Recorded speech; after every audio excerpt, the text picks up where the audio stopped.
Takže ahojte, dnes 25. júna organizujeme preteky na bicykloch pod názvom Dupni na to. Dúfame, že príde dosť veľa ľudí, pretože má byť aj teplo a celkom je pekné počasie, tak snáď to všetko vyjde a vidíme sa na štarte.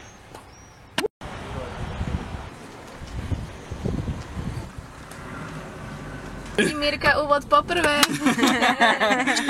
Dáme si dole okna po prvé hlavne.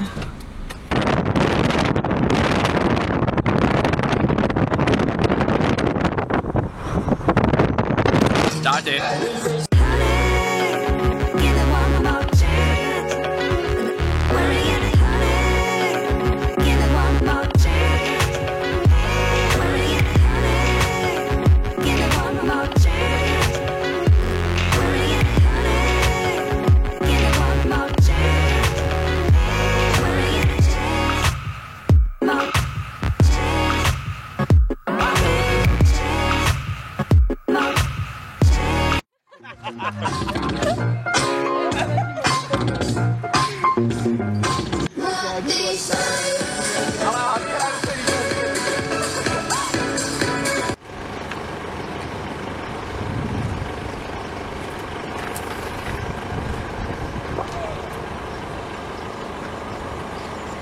Takže ahojte, práve skončila akcia, nakoniec bolo 7 zúčastnených, čo nás veľmi mrzí, pretože si myslíme, že to bola veľmi dobrá akcia, celkom sa vydarila, v podstate to bolo zorganizované asi najlepšie, ako sme mohli. Nevieme, prečo toľko ľudí prišlo, prečo ich bolo tak málo. Myslím si, že to možno, že bolo kvôli tomu teplu, pretože bolo fakt teplo v ten deň. Možno, že to bolo kvôli tomu, že sa otvorilo v ten deň aj kúpalisko, tak niektorí možno, že išli na kúpalisko, keď nie všetci, pretože Žarnovica je celkom dosť veľká.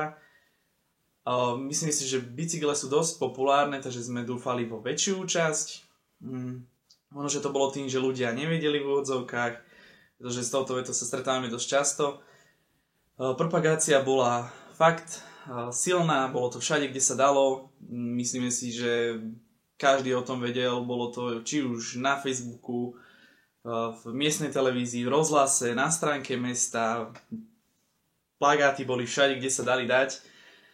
Takže neviem, kde sa stala chyba, možno, že ľudia nemajú záujem o takúto akciu, aj keď človek sa niekedy fakt nevyzná v ľuďoch.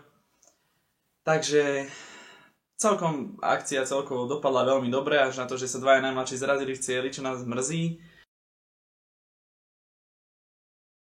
Nakoniec sa nič vážne nestalo, čo sme veľmi radi, pretože to vyzeralo dosť škarede, takže celkom v pohode nakoniec. Ďakujeme zúčastnení, že sa zúčastnili a s ostatnými sa vidíme na ďalšej akcii.